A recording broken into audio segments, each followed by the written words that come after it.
Ladies and gentlemen, hello and welcome back from the LG Studios here in New York City. I'm Axel Toss, joined by Axlab. We're currently watching the qualification tournament for placement into the WCS America Premier League. Congrats to Crank. He just qualified by beating Top. Some very nice cannon rush action. And of course, coming up, we got the second match of the night. Of course, this is the match to determine who goes on to play Top, who fell from the winner's bracket to the lower bracket. And it's going to be Drunkenboi versus Hart. Now, I got to talk about these two guys. Now, Drunkenboi, he is from the North America, so he's one of those guys we know pretty much absolutely nothing about, which is fine. That's why these tournaments are awesome, because we get to spotlight these players. But let me tell you what I do know about this guy, Mr. Nick. Here was his run in the tournament so far. He defeated Zuzurg in the round one of the winners bracket, and then he lost to Huang Xin in round 2 of the winners bracket. So he went down to the lower bracket and proceeded to beat Odinrot, A Barcode, Sora, B-Lord, Cats, RSVP, In Control, Yo, I'm Ian, and Mia. That's an insane run. Wow, all best of threes. Yes. So this guy is good. He's also number 7 right And now in the Grandmaster League of North America. We actually got the Cass's match against In Control. A lot of cool Hellbat usage there. Right. With some pretty good memory, neat Nick. play there. Good memory. But he's going to be up against a monster opponent in Hart. Of course, Hart from Team Axiom. He's had success in MLG tournaments, which of course are extremely difficult. He made top 8 in a lot of the tournaments in 2012. He's also had a great one as well. I mean, he did lose to Apocalypse in a TVT, but of course he's beating Jim Rising, Sasquatch, the Australian player Pig, Hendrilisk. A lot of the Rising NA talents have already fallen to this guy. But he did lose to Apocalypse. That's a TVT, you know? It is. Drunkenboi's. Apocalypse is a Terran player. Drunkenboi's a Terran player. Overall, I would say Hart, going by percents, for sure, Terran versus Terran is maybe his weakest. Maybe it's his spot of vulnerability. That's where Drunkenboi will strike, of course, being a Terran opponent. Let's just get into number one, man. Let's see what happens. Yeah. Of course, underdog story here. Drunkenboi, can he take out the Korean monster Hart? We're going to find out. Map number 1 is going to be Daybreak. Oh, and this is going to be an interesting map to really start things out on. Of course, a very macro-focused map. It's a great map where you can kind of play a little bit slower and get a way to feel your opponent, try to figure out how they play and the style they're going to use. Yeah, I think, this is one of those maps. Positioning is so important, not only in TBT, but on this map. There are pretty much 3 main pathways through the middle of the map. There's not a bazillion pathways like in Hogwarts. It's not like that, Mr. Nick. There's only 3 in the middle, and you have to be sure you have your eyes on all of them, or you can get taken off guard pretty easily. But since there's only 3 pathways, it's relatively manageable, which means TBTs can be very exciting as far as, trying to exchange positions and whatnot. But here we are in game number 1. In the bottom left-hand location, we have the Red Terran player from Team Axiom. He goes by the name of Hart. Definitely a favorite in this game. Can he beat Drunkenboi and come one step closer to advancing to the Premier League? His opponent in the top right-hand location, it's the blue Terran player. He has defeated 10 players in best of 3. Some of them really good players to get to this point. Can he continue this ridiculous winning streak? And how many energy drinks has he drunken to get to this point? He is Drunkenboi. He's probably going to need more than energy drinks to get to his Drunkenboi state of mind where he can play at his best. Of course, both players going Plenty of for NOS, gas. I'm sure. Yes. NOS is, of course, a great way to get the energy needed to play StarCraft. Both players, Yes. as I was saying, getting gas early. So no gasless expansions. Of course, gasless expansion in TVT used to be one of the more common openings in Wings of Liberty. Heart of the Swarm, it's getting less common. There's a lot more threats as far as early Widowmine drops, followed by Cloak Banshees. You can even like a lot of Reapers early on can really do a lot of damage if you go for that gasless expansion. So it tends to not be a build we see quite as often. It's not dead build. We still do see it, but most players like to get a head start in either teching or at least getting their add-ons before they build that command center. Now, there is a lot of airspace on the map of Daybreak behind the mineral lines and around. So drops and stuff are pretty good, especially because these bases are pretty darn big, so it's hard to really make sure you're... Well, sometimes players will like not have sight of a dark spot in their main for a little bit of time, which means you could potentially drop there and get some damage done. So we might see that start coming up soon, considering both these guys opening up with 2 gases, no expansions. So we're definitely going to see starports out of these 2 guys. The question is, are we going to see armories? What's really interesting here is while both players look to be going the same route with the factories almost timed out exactly, they're actually going in different directions. Heart, no add-on on the barracks, constantly producing Marines one by one out of it.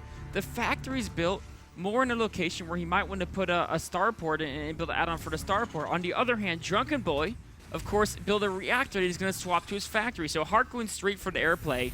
Drunkenboi, oh, there's the armory, going straight for the reactored Hellions, potentially Widow Mines, and then later to follow Hellbats. Of course, this is what he did against In Control. Of course, In Control is a Protoss player, but Drunkenboi showing he loves himself some Hellbats. We'll have to see how effective this can be. Meanwhile, Axiom Heart looking like he wants to put that starport onto that tech lab, which means he's going to get a Banshee. The question I have on my mind is, can he identify that his opponent is going for this Hellbat play? And can he get a Viking out? But I do know something, that we're probably going to see some mineral attacking in both of these guys' bases, which is going to test my observing skills, Mr. Nicholas.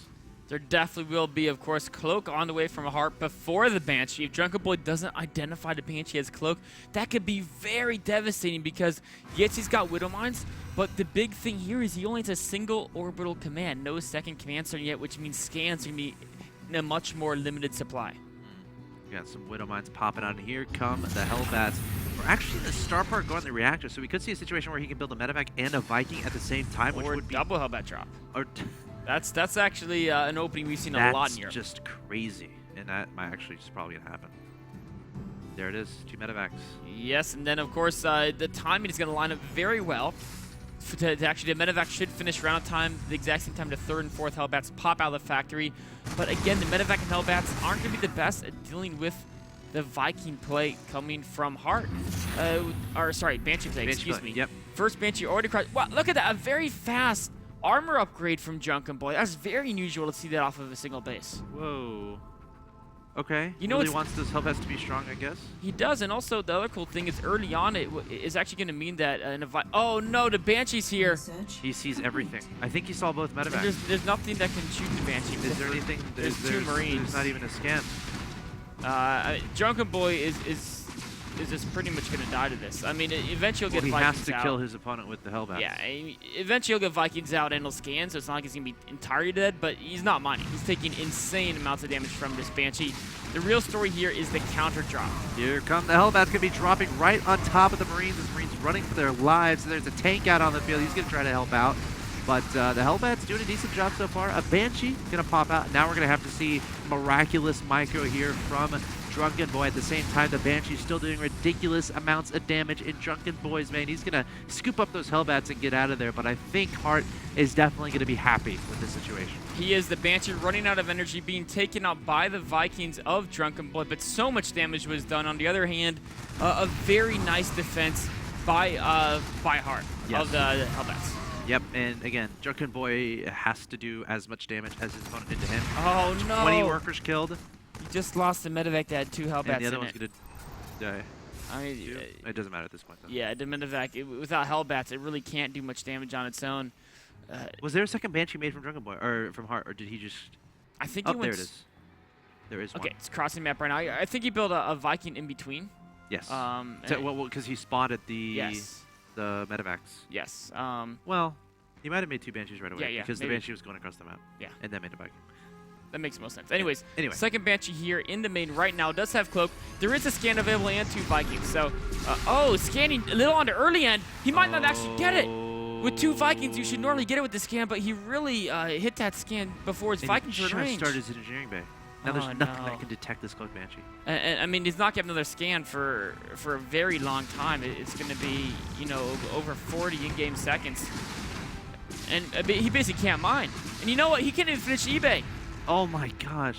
He's going to have to... And the Banshee's knocking around a Cloak for quite a while. This is basically checkmate here, guys. I mean, there's just really nothing Drunkenboi can do from here. Well, the good news is in about 10 seconds, he's going to have scan.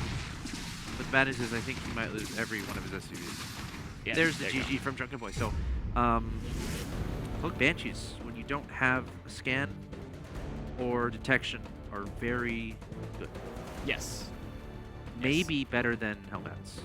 Well, definitely, at least in this game. Hellbats with really good micro and controller units, you can deflect it with minimal casualties, as we saw Hart do there. But the Banshee, if you don't have the tools to deal with it, if you don't have anything that can shoot air, it's really difficult to deal with an air unit. Yes. So, what would you suggest Drunkenboi do next time, so that doesn't happen to him? So, you know, one thing is that double Hellbat drop, it can be very powerful, but as we saw, delaying the Vikings can end up being very risky. I almost thought he would goes make for the a Banshee. medevac into Viking. Yeah, or you know what I've seen a lot of Terrans do when they go for that build? So, after their first 2 Hellions, they get, or even they make 1 Hellion just to scout, and they get some Widow Mines before the Hellbat production starts. Right. Where were the Widow Mines? Oh, he did. He made 2, but he pushes Widow Mines aggressively. He had his Widow Mines in front of Heart Space. Whereas typically the safer play is to make those Widow Mines, but you keep them back defensively. All right. Well, Drunkenboi is going to fall down 1-0 in this best of 3 series. Of course, Hart, he's 1 win away from advancing on the play top. We'll have to see if he can make it happen, or if Drunkenboi can pull the upset and win 2 in a row. We'll find out after a quick break. Do not go anywhere.